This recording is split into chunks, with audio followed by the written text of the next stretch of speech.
Salt marshes that stretch to the horizon, winding tidal creeks, barrier islands shaped by centuries of shifting sands. Now, sea level rise, stronger storms, flooding, and rapid development, all testing the resilience of the place we call home.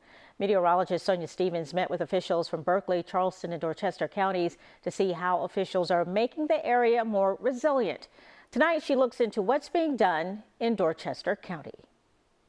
Dorchester County is one of the fastest growing counties in the state, yet green space is still a priority. The Greenbelt program has been in the works for at least 10 years. Within the past few years, it's come to fruition, widely supported by the citizens. Supported the $35 million that we put in that pot for Greenbelts, and that was pretty important because it's not parks necessarily. It is, but it can be. Areas like Young's Farm, Berry Track, Beach Hill Track, Ashley River Park.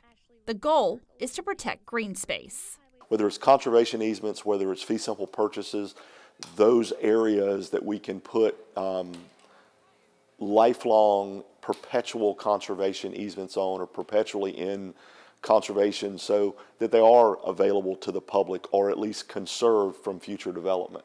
But that's not the only thing that is being done. The county recently passed the compensatory storage ordinance. If you're bringing in fill to raise the elevation for a residence or a building of some sort, you have to take out an equal amount, so it's a one-to-one compensation. This applies for builders and developers. This is not stormwater. They're still required to do all of the stormwater requirements, but this is simply in floodplains. So it's kind of a two-layered approach at looking at managing some of the flooding. The next step is for a regional watershed study to be completed. So Charleston, Berkeley, and Dorchester looks at the watershed and where this water is coming from and what it takes to get this water back out to the rivers and to the ocean so that we're not causing flooding. So that what we do in Dorchester County doesn't cause downstream flooding in Charleston County, and what Berkeley County, when those waters come across into Dorchester County, they're not causing flooding here. The hope is to better manage water flow.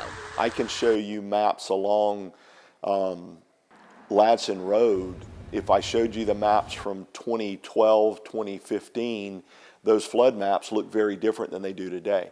The flooding has ended up much further in the neighborhood. Dorchester County Council Chairman David Chennis says whatever the cause, a solution is needed. We do have a responsibility to try to be better stewards, better managers of our environment without a question. That means being proactive. Probably 5 or 10 years ago now, we changed the volume that was required in stormwater ponds.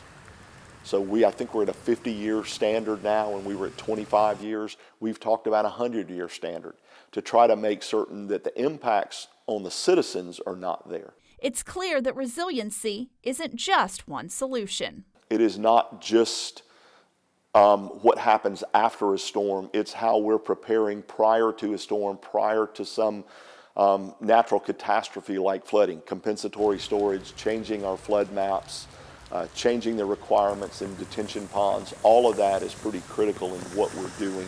It's clear that resiliency isn't just one solution. It is not just what happens after a storm. It's how we're preparing prior to a storm, prior to some natural catastrophe like flooding, compensatory storage, changing our flood maps, changing the requirements in detention ponds. All of that is pretty critical in what we're doing. Sonia Stevens, News 4.